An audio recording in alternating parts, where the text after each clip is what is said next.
लम्हा लम्हा है मुझ पर नबी की अता, लम्हा लम्हा है मुझ पर नबी की अता। दोस्तों और मांगूं मैं मौला से क्या, दोस्तों और मांगूं मैं मौला से क्या। क्या ये कम है कि मेरे खुदा ने मुझे, क्या ये कम है कि मेरे खुदा ने मुझे अपने महबूब का उम्मती कर दिया। इस करम का करूं शुक्र कैसे अदा। अहमदुहु व नुसल्ली व नुसल्ली अला रसूलिहिल करीम, अम्मा बाद फ़ऊज़ु बिल्लाहि मिनश शैतानिर रजीम, बिस्मिल्लाहिर रहमानिर रहीम। नाज़रीन व सामीन इकराम, अस्सलामु अलैकुम व रहमतुल्लाहि व बरकातुहू। नाज़रीन व सामीन इकराम, जैसा कि कादियानी बहुत शोर डालते हैं और आजकल इनका जो शोर है वो कादियान तक जा रहा है और ये कहते हैं कि हमसे कोई बंदा ख़त्म नबूवत पे बात नहीं कर सकता।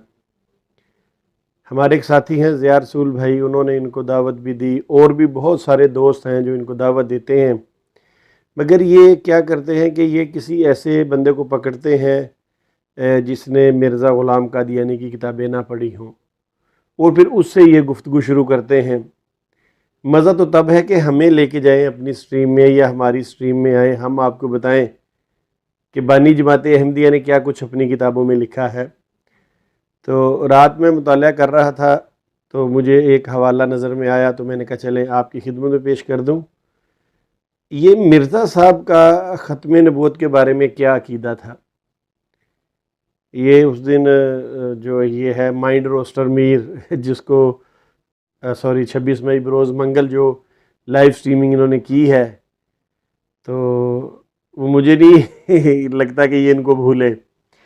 तो उन्होंने एक प्रोग्राम किया और उसमें उन्होंने बड़ी बड़के मारी और उन्होंने वहाँ पे मुसलमानों का भी कीदा पेश किया। फिर उन्होंने कहा कि मुसलमान ये मौलवी हो, यानी इनकी अगर अपनी उस वक़्त ज़बान देखें तो वो मिर्ज़ा साहब से बिल्कुल कम नहीं है। जिस तरह बानी जमात अहमदिया मौलाना सनाउल्लाह अमृतसरी के साथ बोलते रहे और उसके बाद ये मोहम्मद सैन बटालवी साहब के साथ बोलते रहे और दीगर उलमा के साथ जो उन्होंने ज़बान इस्तेमाल की है, आज वही ज़बान हमें माइंड रोस्टर मीर से वो हमें नज़र आ रही है। तो चलिए मैं आपके सामने मुख्तसर मिर्ज़ा ग़ुलाम कादियानी का 2 किताबों से कीदा पेश करूँगा। उसको देखने के बाद फिर कादियानी हज़रात देखते हैं क्या कहते हैं, फिर हो सकता है माइंड रोस्टर मीर हिम्मत करे और इस वीडियो का जवाब दे। तो चलिए मैं आपको कुछ दिखाता हूँ और आपको बताता हूँ कि जमात कादियानी यानी बानी जमात कादियानी का क्या अकीदा है और आजकल के ये जो उठे हुए हैं लड़के नौजवान, ये उसको किस रंग में लेते हैं। तो चलिए मैं आपको दिखाता हूँ। ये देखिए, ये मेरे पास एक किताब है, मैं भी आपको ये सामने लेके आ रहा हूँ। ये रूहानी ख़ज़ाइन जिल्द नंबर 7, ठीक है जी। अब इसका मैं सफ़ा खोल के आपको बताता हूँ कि इसमें मिर्ज़ा जी क्या कहते हैं। इसका पेज नंबर है जी 67। ये देखिए, ये 67 पेज, ये इंशाल्लाह मैं इसका स्कैन लगा दूँगा। बहरहाल फिर भी आपके सामने पेश कर रहा हूँ, अब देख लीजिए। अच्छा, इसके अंदर मिर्ज़ा जी ने जो लिखा है मैं पढ़ के सुनाता हूँ, तवज्जो से सुनिएगा। मिर्ज़ा जी इसके अंदर लिखते हैं, बिलाखिर फिर मैं आमा नास पर ज़ाहिर करता हूँ कि मुझे अल्लाह जल्ल शानहू की कसम है कि मैं काफ़िर नहीं हूँ। यानी दुनिया के सामने मैं ये पेश करता हूँ कि मैं काफ़िर नहीं हूँ। आगे लिखा है, ला इलाहा इल्लल्लाह मुहम्मदुर रसूलुल्लाह मेरा अकीदा है सल्लल्लाहु अलैहि वसल्लम। और आगे लिखा है, रसूलुल्लाह व ख़ातमुन नबिय्यीन पर हज़रत सल्लल्लाहु अलैहि वसल्लम की निस्बत मेरा ईमान है। मैं अपने इस बयान की सेहत पर इस कदर कसमें खाता हूँ जिस कदर खुदा के पाक नाम है और जिस कदर कुरान करीम के हरूफ हैं और जिस कदर हज़रत सल्लल्लाहु अलैहि वसल्लम के खुदा ताला के नज़दीक कमालात हैं। अब ये कहता है आगे कि कोई अकीदा मेरा अल्लाह और रसूल के फरमुदात के बरखिलाफ़ नहीं। यानी मिर्ज़ा कादियानी ये जो कुरान पाक की आयत है सूरह अहज़ाब की आयत नंबर मेरे ख्याल शायद 40 है, इसका वो एक हिस्सा पेश करके कह रहा है। तो ये कहता है कि मैं इस पे बिल्कुल मेरा ईमान है, मेरा अकीदा है। किस तरह मैं इस पे अल्लाह के सारे नामों की कसमें खाता हूँ। और फिर मैं कुरान करीम के जितने हरूफ हैं उनकी कसमें खाता हूँ कि मेरा अकीदा ख़त्म नबूवत पर है।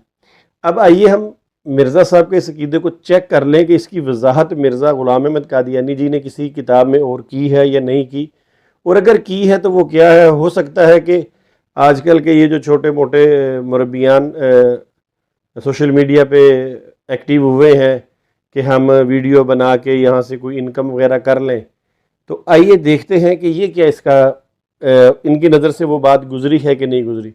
चलिए, ये मेरे पास एक और किताब है, आपको नज़र आ रही होगी, ये देखिए, ये सामने आ गई। अच्छा जी, ये किताब है जी रूहानी खज़ाइन जिल्द नंबर 11। ठीक है जी, ये इंशाल्लाह इसका भी पेज मैं लगा दूंगा। इसका पेज नंबर है जी 27। इसमें मिर्ज़ा ग़ुलाम अहमद कादियानी जी लिखते हैं, और मैं कुरान शरीफ को मानता हूँ, क्या ऐसा बदबख्त मुफ्तरी जो खुद रसालत और नबूवत का दावा करता है और कुरान शरीफ पर ईमान रख सकता है? क्या वो कुरान शरीफ ईमान रख सकता है?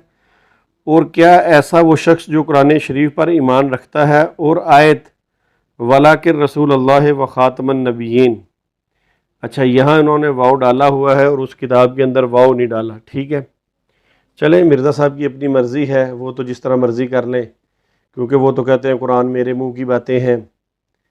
तो कुरान मुझ पे दोबारा नाज़ल हुआ है, क्योंकि एक दफ़ा उठा लिया गया था 1857 में, तो अब दोबारा अल्लाह ने मुझ पे नाज़ल किया है। तो चलिए, बारह लिखा है, और आयत वलाकिर रसूल अल्लाह व ख़ातमन नबिय्यीन को खुदा ताला का कलाम यकीन रखता है। वो कह सकता है कि मैं भी हज़रत सल्लल्लाहु अलैहि वसल्लम के बाद रसूल और नबी हूँ।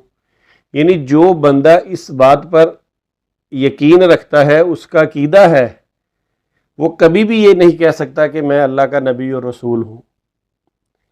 जिस तरह के मिर्ज़ा ग़ुलाम कादियानी ने अपनी इस पहली किताब में ये कहा कि मैं अल्लाह ताला के नामों की कसमें खा के ये कह सकता हूँ, और उन्होंने ये आयत मुबारक का जो छोटा सा हिस्सा है वो उन्होंने वहाँ पे लिखा हुआ है।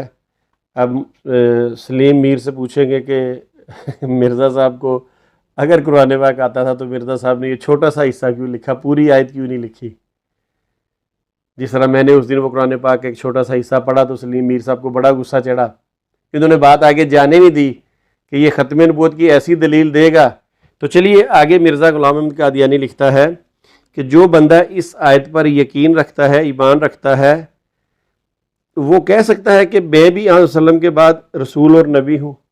अब नाज़रीन व सामीन इकराम, आप खुद देखिए कि मिर्ज़ा कादियानी यहाँ पे ये कहना चाह रहा है कि जो भी ये अक़ीदा रखे वो बाद में नबूवत का ऐलान नहीं कर सकता। इससे आपको क्या पता चला? आगे चलिए, मैं आगे भी आपको बताता हूँ, फिर इंशाल्लाह बात खुलती चली जाएगी और आपको समझ आ जाएगी। अच्छा, आगे फिर मिर्ज़ा जी ने लिखा है, साब इंसाफ तलब को याद रखना चाहिए कि इस आजज़ ने कभी और किसी वक़्त हकीकी तौर पर नबूवत या रसालत का दावा नहीं किया। नाज़रीन सामने देखिए, मिर्ज़ा कादी ने खुद लिखा है कि हकीकी जो नबूवत है, जो बराह रास्त अल्लाह ताला से मिलती है, मिर्ज़ा ग़ुलाम कादियानी कहते हैं मैंने कभी भी ऐसा दावा नहीं किया। अब मिर्ज़ा साहब के पास जो मिर्ज़ा साहब ने अपनी नबूवत पेश की है वो हकीकी नहीं है, वो गैर हकीकी है। अच्छा, अब आगे चलते हैं, मगर ये आपने ज़हन में रखना है कि मिर्ज़ा जी क्या कह रहे हैं कि हकीकी तौर पर मैंने रसालत या नबूवत का दावा नहीं किया। अब जितने कादियानी हज़रात हैं वो जब मिर्ज़ा ग़ुलाम अहमद कादियानी जी को हकीकी नबियों पर परखते हैं तो क्या ये इंसाफ बनता है इनका? एक बंदा हकीकी नबी है नहीं और उसकी मिसालें ये जाके देते हैं हकीकी नबियों के साथ। शर्म आनी चाहिए इनको। और जब ये ऐसी बात करते हैं तो फिर मुझे हंसी आती है और मुझे याद आता है कि ये खुद ही मिर्ज़ा साहब को झूठा कर रहे हैं। अच्छा, चलिए आगे कहते हैं, और गैर हकीकी तौर पर किसी लफ्ज़ को इस्तेमाल करना। देखा, अब गैर हकीकी तौर पर किसी लफ्ज़ को इस्तेमाल करना और लुग़त के आम मानों के लिहाज से इसको बोल चाल में लाना मुस्तलज़म कुफ़र नहीं।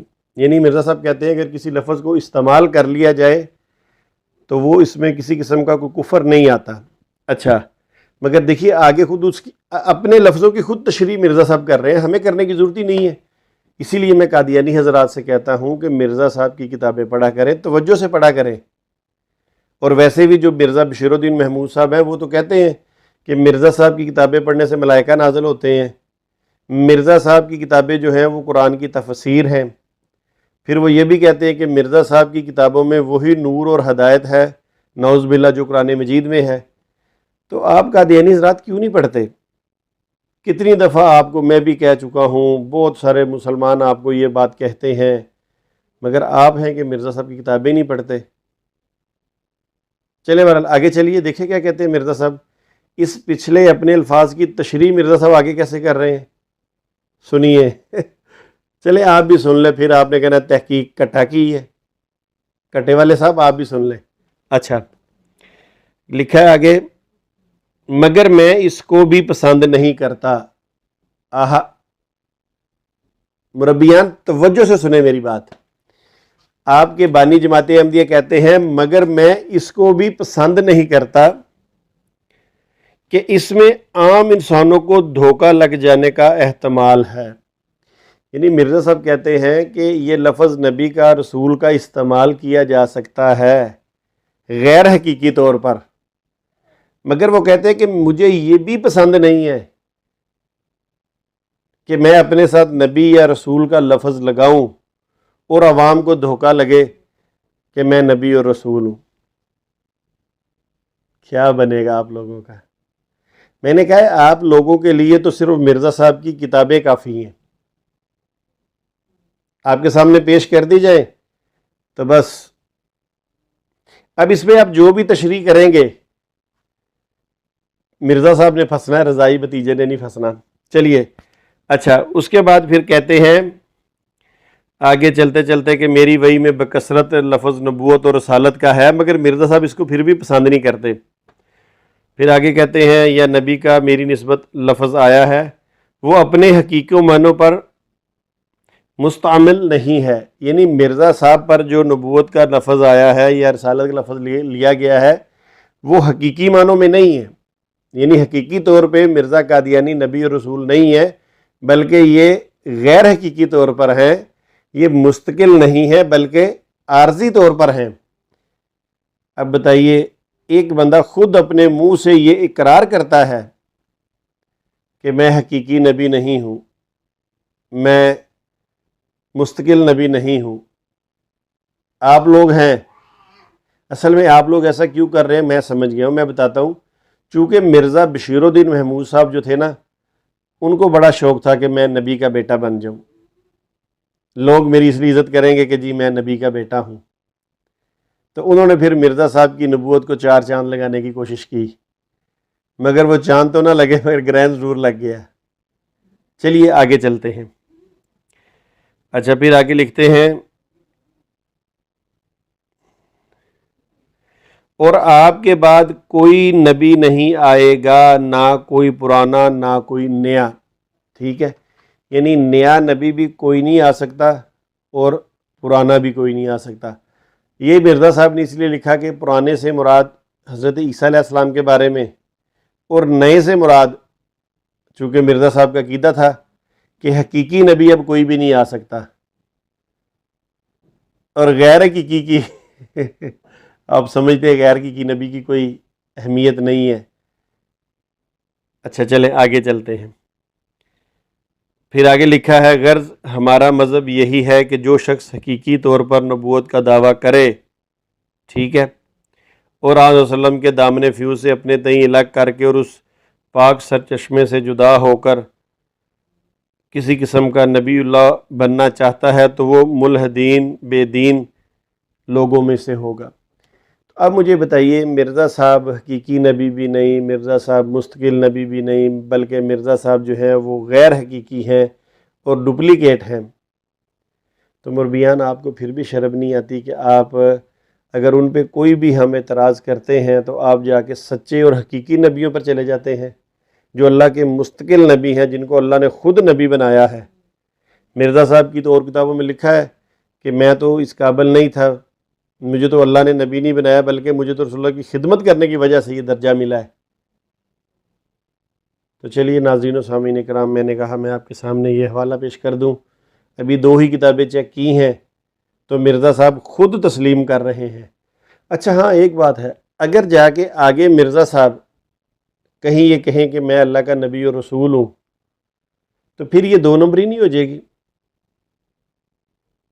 किस तरह कि मिर्ज़ा साहब कहते हैं कि मुझे तो अर्रहमानु अल्लमल कुरान, कि मुझे तो 1882 में कुरान का पूरा इल्म दे दिया गया है, समंदर के मुआरफ जो है वो मुझे भर दिया गया है, और मुझे अल्लाह ताला ने ख़बर दी है कि इस दुनिया में तेरे, जब तक तू इस दुनिया में मौजूद है, कोई बंदा कुरान से तेरा मुकाबला नहीं कर सकता। अब इस इल्हाम के बाद आप ख़ुद देख लीजिए कि मिर्ज़ा साहब कह रहे हैं कि जी मैं इस चीज़ को भी पसंद नहीं करता कि मैं अपने साथ नबी और रसूल का लफ्ज़ लगाऊं। तो चलिए नाज़रीन व सामीन कराम, इंशाअल्लाह इसकी मज़ीद डिटेल आपके सामने पेश करूँगा। तब तक के लिए रज़ाई भतीजे को इजाज़त दीजिए। वमा अलैना इल्लल बलागुल मुबीन। अस्सलामु अलैकुम व रहमतुल्लाहि व बरकातुहू।